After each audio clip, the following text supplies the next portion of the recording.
Hello and welcome to Switzer Investing. I'm Peter Switzer. Thanks for joining me.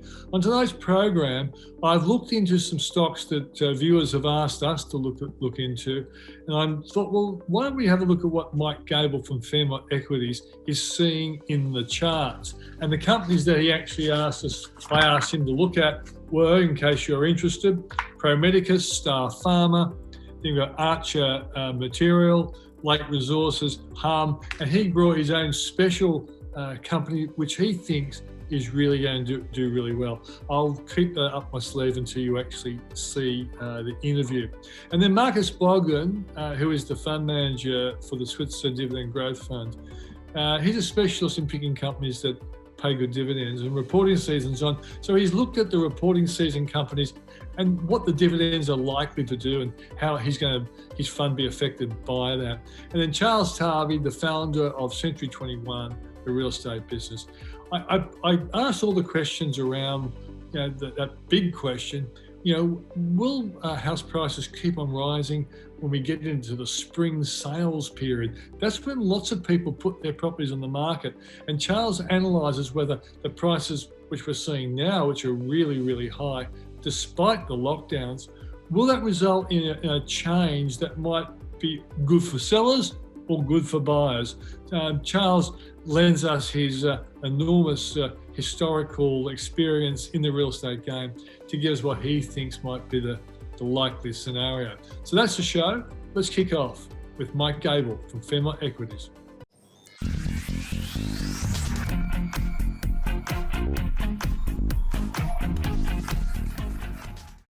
Well, recently I've been asked about a few unusual companies and some companies that people would know.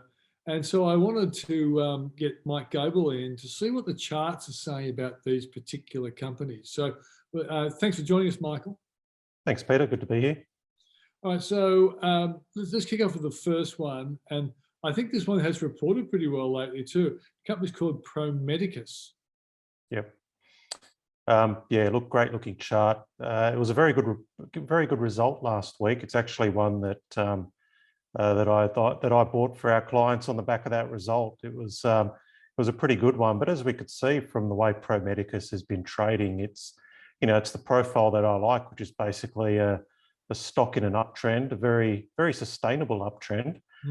So what I'm trying to show here with these horizontal blue lines is, every time Pro Medicus does have a bit of a rally, it then consolidates that move by trading sideways in these sort of rectangular formations, and then it breaks higher, has a bit more of a rally, takes another breather, and so on. So we could see it building up here like a set of steps, and as we could see at the top right-hand side of the screen, on the back of a good result, it broke above that $60 mark, and it's traded sideways for the last few days, but look, very strong trend, and I think it should continue. Yeah, one thing Julia Lee mentioned on Monday night as well was she says, you often find the companies that really report well then actually perform well stock price wise for the next year. Have you found that kind of pattern as well? Yeah, definitely. And generally, we've looked into this. I think it's something like 80% of companies that report well tend to outperform the market for at least the next few months, and the same is true of those that disappoint the market. So if you see a business that reports well, the initial share price reaction is quite good. Yeah, don't be afraid that it's maybe moved too far, because they do tend to continue on. We can look at stocks like James Hardie and so on. They're still just pushing forward. Whereas if you're trying to find a bargain and pick up a stock that's been sold down after a bad result, sure, there might be the occasional one that does rally, but the odds are that the bad result ones do underperform, and the good results, of course, tend to lead to higher share prices over time. Okay, mate. Let's go to the next one, Star Pharma. So this is, I guess, the opposite of what we're seeing with Pro Medicus. It started the year off with a bang, moving very swiftly from sort of that $1.40 to about $2.50, $2.60. But it's it's been in a downtrend since then. having a bit of a closer look, there does seem to be some support around $1.20. So the decline that we've seen over the last several months seems to be slowing down. For me, it'd be way too early to buy at this level. What I'd like to see is, if this is a very good support level, I'd like to see it start to push beyond about $1.40, and that would make me more confident that that this decline's over. But at the moment, it still looks pretty risky. I must admit, I wouldn't mind getting the CEO on this, explain why it was so loved in February and then so rejected from March. So, you know, it may well be lockdown, but I can't see how lockdowns will affect a company like this, but we'll wait and see. Let's go to the next one, mate, and that is Archer Materials, AXE.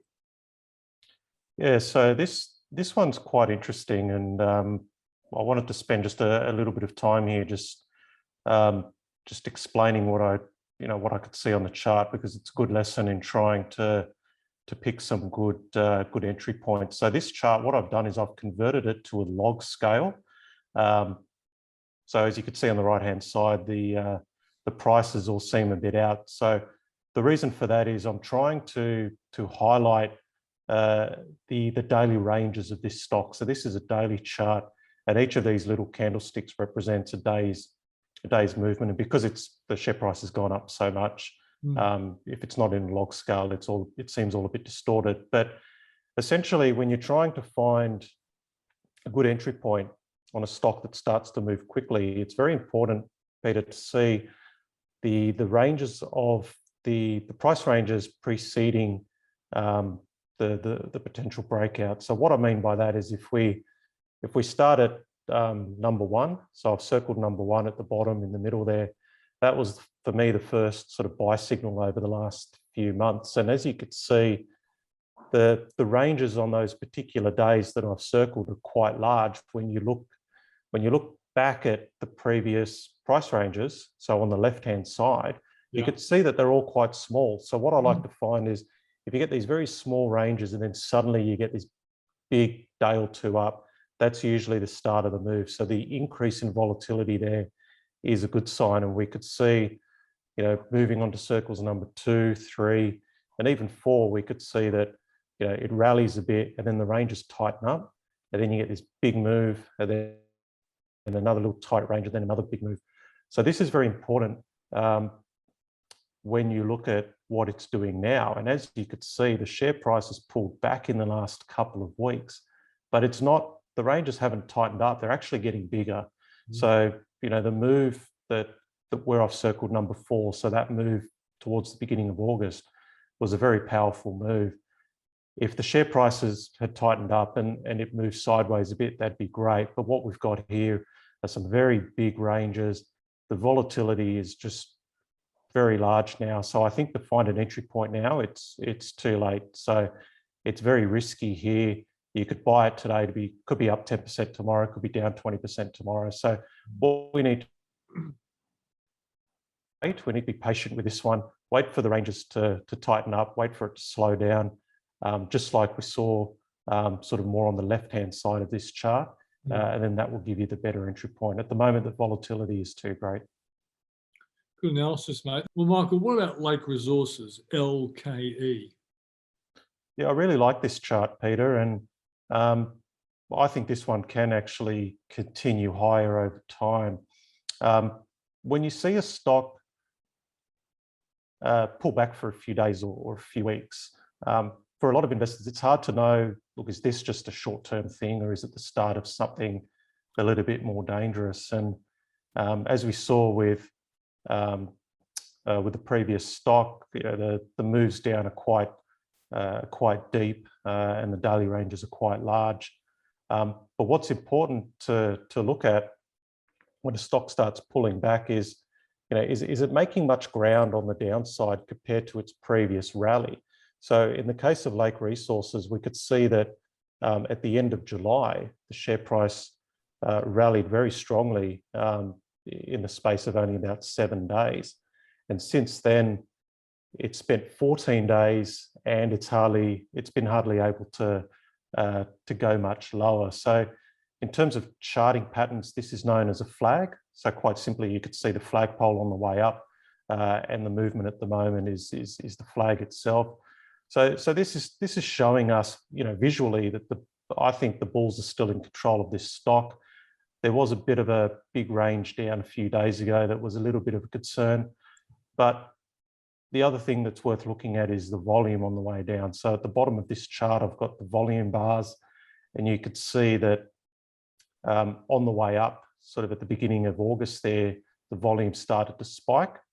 But since that peak, we could see that there's been a clear trend in volume on the way down. So as the share price has gone down, the volume's been coming back as well. So that would give me confidence that any weakness over the last few days is nothing to be worried about.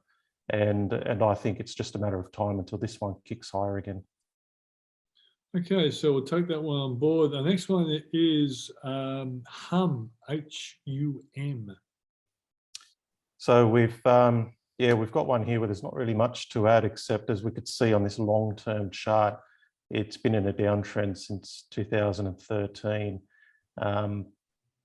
So still in the downtrend. When I look at this one on a bit more of a shorter term basis, I still can't see anything that indicates to me that it's ready to break that downtrend.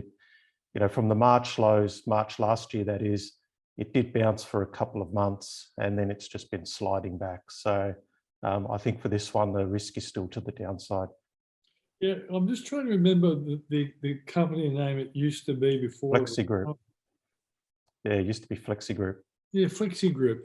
And it really has struggled for a long time. It was a company I always thought had a good business model, finding, finance for small businesses, but this reinvention of itself more along like an Afterpay or Zip, and they just really haven't cracked it, have they? That's right. And yeah, there's a huge difference to the share price performance of this, of course, compared to something like a Zip. Yeah, and I think they were trying to offer that kind of buy now, pay later service on slightly bigger loans for small businesses. But at this point in time, this chart is not giving us any confidence whatsoever, is it? Yeah, that's right, Peter. At the moment, it's a bit of a capital killer. I think there's better things to do with your money while this one's sliding back. Okay, let's go to the one you like now. So that was what viewers had asked us to have a look at. I always ask you to pick out a stock that you think is looking good, and this one is Corporate Travel Management, CTD. Yeah, so this is corporate travel. So I actually have been buying this one. I started buying this one yesterday, so it's still pretty fresh here. I'd still be happy to buy it at current levels. So corporate travel, I know people will hear that, think, well, you're taking a bit of a risk there. Travel, we're not going anywhere. Clearly, we're all still in lockdown. But there has been a very clear movement since Monday in travel stocks, and I think that's as a result of potentially better vaccination rates, maybe a little bit more sort of clarity from the we're heading and when we can open up. So the market's starting to feel a bit more confident that a bit more certain about our impending freedom. And you've probably also noticed in the last few days, a lot of defensive stocks have started to come back as well. So there seems to be a bit of a rotation here. Corporate travel is obviously they're involved in organising travel for corporates, hence its name. But the good thing about this business is they do have a lot of business in the US and in Europe as well. So it's not just Australia in lockdown story as much as, say, a Webjet or a Flight Centre might be. So with this particular chart, I've spoken about this setup before, and it's just a great setup. It's where you've got a stock that pulls back from a high and then it congests under it. So coming specifically to corporate travel, we could see that in March, there was a peak there before it got sold down, rallied back up to that peak in June. So in June, it was back to to that March level. And obviously that's when we had our lockdown. So you'd think that over the last couple of months, there would have been some selling in a stock like this. But as we could see, since the start of June, it's just gone sideways. It's just sat under that peak, which is where the blue line is. And when a stock does that, that always grabs my attention, because it's showing me that every time someone steps in to sell it, they're pretty much met by equal buying, and that's why it goes sideways. And then we could see yesterday, it finally popped up to a new high for the year, which means a lot of that selling is gone. And it's followed through today when the market's down. So I think this one will continue to kick on. It's a very similar chart, Peter, to another stock in this sector, which is Ardent Leisure. And that's up 25% today. And it's actually one that in your Switzer Super report, we spoke about 2 weeks ago. So that's having a cracking day. Ardent Leisure up 25%. Obviously, that's already moved quite a bit, but corporate travel's just beginning to move now. Yeah, and Ardent Leisure has those holiday parks on the Gold Coast and whatever. And so the supposition is, just like with this, if vaccinations are getting better, we saw today New South Wales on September 13, I think, is going to allow groups of 5 who've been vaccinated to meet outside. And we're going to start seeing more and more restrictions taken away over the next 3 or 4 months. And that's going to be great for companies like corporate travel, Ardent Leisure, and those Qantas has had a nice comeback as well. Which I'm really happy about, because every time I'm asked about what I like for the future, I say Qantas, because I figure by the middle of next year, we will be flying again. So the prices we're seeing now are very much affected by the fact that there's been an enormous fear about when we would fly, but eventually will, and that's the good kind of stock to buy for the future. Mate, great seeing you. Thanks very much for your offering. And people want to know you come from Fairmont Equities. Cheers, mate. Thanks, Peter. Become an annual Switzer Report subscriber and get unprecedented access to my 7 investing principles, where I reveal the exact strategies I use to invest. You'll get access to an exclusive PDF, video recording, and even a free copy of my book, Join the Rich Club. With a 30-day money-back guarantee, a Switzer Report subscription is one of the wisest investments you can make towards your future. Find out more at switzerreport.com.au/YouTube offer, or click on the link in the description below. Well, it is reporting season, and Marcus Bogdan is the fund manager of the Switzer Dividend Growth Fund. A lot of his stocks have actually reported, so let's just see what he's found. Marcus, thanks for joining us. Thanks, Peter. Good to be here. So why don't you just kick off by run through some of the companies that are in your portfolio and what's your take on them and what's the dividend news? The dividend news is very, very good. Collectively, of the companies that have reported so far in the portfolio, dividends are up over 30%. The reporting season started very strongly with CBA and Suncorp delivering a very strong uplift in dividends. Then we've seen also good performances in the telecommunications space, particularly Telstra and Spark. And then today, it's been the consumer staples. Endeavour and Woolworths have reported strong results, and Woolworths reported a good uplift there in dividends as well. There's also a buyback mentioned as well, which surprised a few people. You know, would your fund benefit from a buyback? Well, the buyback from Woolworths was expected because it's the proceeds from the Endeavour demerger. And so that will certainly help in terms of reducing share count, and then ultimately that will be attractive to earnings per share going forward. So it's absolutely a net positive for investors. Okay. Look, going into reporting season, you had, I guess, a certain forecast on what your dividend might be. From what you've seen so far, are you raising what you thought might be the possible dividend?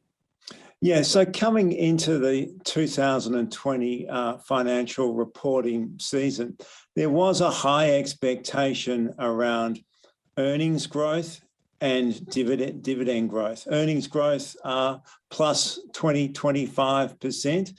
And we've seen that reflected in the portfolio, particularly on the dividends. So we've had good dividend releases, we've had some special dividends, and we've had some buybacks as well. So there is a high level of consciousness among Australian corporates about providing shareholders with continually good dividends. And I think, importantly, they're on sustainable settings as well. You've seen that with the banks.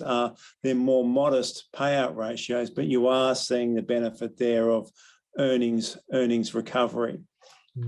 What's upon a time a fund like yours wouldn't have actually held a company like BHP for dividends, but it's been a great dividend pay in recent times. The revelation that they're changing, they've basically rolled their oil assets into Woodside, they're pursuing potash and all those sorts of things. What's your outlook for BHP's dividend going forward? Well, I think in recent years, and I think you can take this across each of those big iron ore miners, is there's been an incredible discipline around capital expenditure, about rebuilding the balance sheets there, and being far more focused on shareholder returns.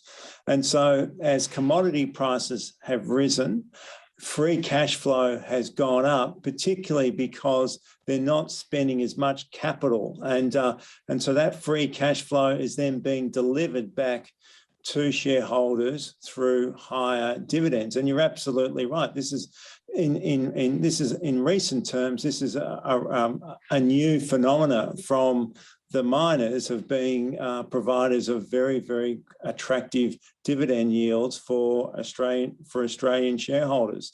And yes, you are right. They're also pivoting to new businesses, but notwithstanding that, iron ore and copper will still be the core drivers of this business for the foreseeable future. Yes, they're going to spin off the petroleum assets, but that's around 10% of revenue.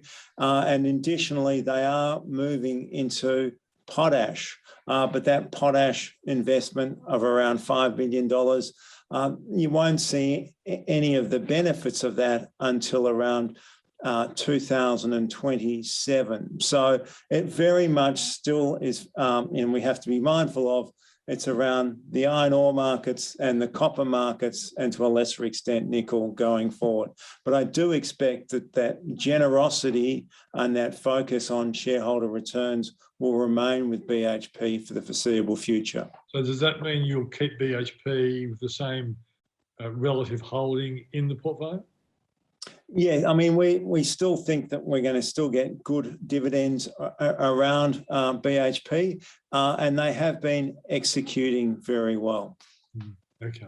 Any other either surprise or interesting dividend stories coming out of reporting season, Marcus? I think more so on the outlook. So in the first half of the reporting season, we did see more earnings beats. We saw stronger dividends. We saw more buybacks. I think more recently, there's been a more cautious tone around guidance, particularly with Australian companies facing into both New South Wales and Victoria. So we'll just need to see how that plays out. But the portfolio is pivoted towards those strong consumer staple or defensive industrial companies like Amcor and Brambles that are still generating very good earnings and very attractive dividends for investors. Marcus Bogdan, thanks for joining us. Thanks very much, Peter. Cheers.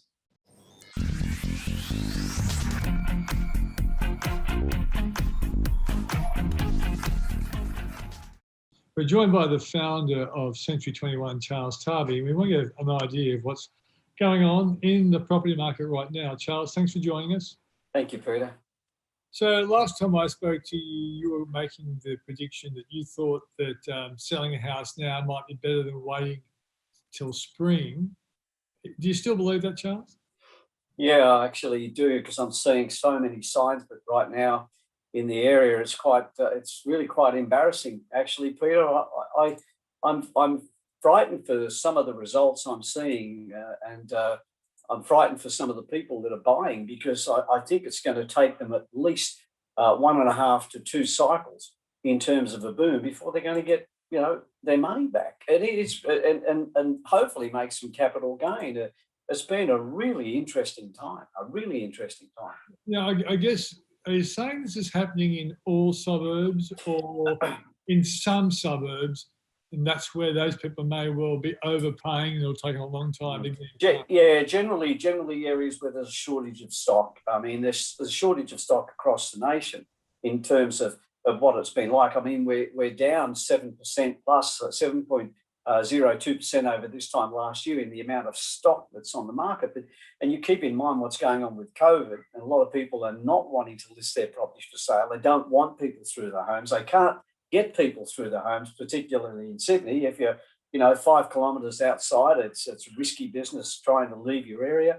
So there's a lot of stock that's not on the market. So meaning, for me, it means that for that stock that is on the market, it is potentially getting a better opportunity than when lockdown comes out and spring comes into full fling, and there's listings everywhere. I think it's going to be a very different marketplace. So I guess, are you saying that if, for example, we assume that by November, vaccination rates are high enough for a lot of restrictions to be taken away, the Prime Minister's saying 70%, and he'd be pushing for restrictions. I think in New South Wales, Gladys Berejiklian would also be supportive of that. As those restrictions come off and more business normal circumstances start creeping back, which I don't think will really happen until next year, but still it'll be a progress from November through to, say, February, March. But you're thinking then that will lead to a lot more property coming on the market, maybe November, December, January, February, or whatever. Yeah, look, I think so. I mean, I expected the market to have a slightly flatter plane, and it does in some areas. The auction results are indicating that it's flatter, but that's also when you think about how much stock has been withdrawn from sale in the Melbourne market before auction. The fact that you can't even do an inspection in Melbourne. I spoke to my Auckland and Wellington principals this morning. Same thing. You can't go out. You can't show property. In New Zealand, you're talking about? Yeah. Sorry. Yes, Wellington, New Zealand. My apologies. The issue is that why would you have your home on the market? But there are still plenty of buyers out there. This is the difference. And in some areas, like where I live in the Lower Blue Mountains, people are still moving fairly freely here, although within their 5-kilometre zone. But most people who want to live in Glenbrook or Blaxland or these areas where I live are in the area and want to stay in the area. And so they're out buying. And I drove around. Look, I can only find a half a homes that are for sale in this area in that price range. And mostly the median price in Glenbrook went over $1 million just a few weeks ago. So they're out and about. There's only a handful of listings available for them to look at. So the agents are just calling for bids and expressions of interest. They give a price range, which you pretty much know is going to be at the top end or breach the top end. So it's getting incredibly difficult, but they're there and they're buyers and they want to buy today. They want to wait. Are you of the belief that in particular a market like Melbourne, where you've seen this, I think last week wasn't it, nearly 50% of properties were withdrawn before auction. Are these people ultimately going to be sellers eventually? And that would probably be a typical example of why there might be an oversupply of property. I think you'd have to say that. I mean, when you look at the number of auctions that are going up compared to, keep in mind this time last year, we were pretty much in the same boat, I think, when it comes to being locked out, lockdown, whatever. There are all sorts of things going on around about the same time. if you can't sell your property, or if you can't demonstrate it effectively, if you can't let everybody in the marketplace see it, it's clear. I mean, I withdrew my property for a sale, a commercial property up in the top end of the mountains, right at the start of this lockdown, because that my buyers are not mostly local. And they can't come and see it. I mean, yes, you can come and see it, but they don't want to come and see it. And it's too far away. They'll get stopped by the police. You have to give a valid reason. I got stopped by the police going to a property, the business I have at Kangaroo Valley. As you know, I own the golf course there, and I hadn't been for weeks and weeks. And I thought, I better go down and have a look. The team are out and about. I don't know what they're doing. So I drove down. I got pulled over by the police, and he tried to say to me, "Oh, you're out of area." I said, "Well, I've got a business." I rang New South Wales Health. They said, "Go. You've got a valid reason." Then it comes up to what the police officer decides, and he really gave me a bit of a hard time before he finally let me go. Because luckily he didn't look at all of my other records, Peter. Otherwise, he'd have kept me locked up there at Midigon. You're probably driving a flashy car as well. So it's pretty hard to get around. And I think if you're thinking of selling and you're looking for an out-of-town buyer, you're going to probably withdraw your property from sale. Yeah, and I must admit, even though it's nice to believe that you can check a property out online and whatever, yeah, I could never imagine lining up a big debt for a home without walking through the place. Yeah, being, we've been down that road. Yeah, done. And we've been down that road, Peter, and everybody said it was going to happen. A lot of overseas buyers with a lot of money don't care, so they'll put the money down and buy online. But look, when you look at the majority of Australians and the way they shop, and they said that window displays and real estate offices wouldn't have any say. But even as we start to open up, there's a lot of local community, and if you don't have a shop front in some areas, you're not part of the local community. So I think people want to look at properties. I certainly still would want to look at a property. One thing I was shocked about, and this is even 20 years ago when we sold a property, the lawyer who drew up the contract for the buyer put in sort of conditions that basically said that if there are any building problems with this building, we would be responsible for it if, for example, if our insurer didn't. Because people are now buying online and don't have those kind of inspections, are you seeing those sorts of clauses in contracts to protect the buyer? There is definitely a lot more going on, but you can push back. I mean, most people will try it out, but you can push back. And you can push back because, as I mentioned, in some areas, if you get too clever with your contracts and you want to buy something, you're going to miss out. People are just going to go somewhere else. And I've said to agents, you go to agents now and you say, look, let the vendor, I said this to an agent the other day, let the vendor know we can settle with buy and settle within a couple of weeks, which I think is a massive advantage to which was a property that was vacant, the owner's living somewhere else. The agent didn't convey that because he didn't need to. They got that many people clamouring for the one house. They don't care. As I said, heaven help the real estate agents out there right now. When the real estate market comes back, they are not going to make it because they just haven't learnt how to negotiate. Now they've lost their negotiating skills by then. So make it easier. And when do you think that real market will come back, Charles? Yeah, I think that will come back as soon as we're out of lockdown. I think you'll see a clamouring, you'll see a spike again, like we saw with the last one. Then you'll see that slowdown process start to occur again, which is what we were seeing. We were seeing it, and I think it's still there. The valuers, they don't get paid very much for the valuations they do, Peter, and that's a bit of a shame. They should get paid a lot more. Because it's risky. It's a risky business. And they're going to have some real trouble getting properties to contract, valuing properties to contract price, because many of us are confused with the prices as it is. And unless you have a really, really good deposit, I think it's going to be harder and harder for valuers and banks to see the benefit in letting you buy a property. Okay, so listening to you, I'm thinking to myself, anyone who's out there as a house flipper, buy cheap, sell when the market's up, should be cautious about 2022. But if you're a buyer and you keep missing out, maybe there was some good news for you in 2022. maybe there's some good news. Maybe at that leveling out, you might actually look back when we go back over those old predictions where the market was going to drop 30%, et cetera, et cetera. And so I think you might look back in a year's time, and I think you might see a market where buyers and sellers are back to negotiating a transaction rather than it being a rush. Okay, Charles Tarbey, founder of Central 21. Thanks for joining us. Thank you, Peter. And that's the show for this week. Thanks for joining us.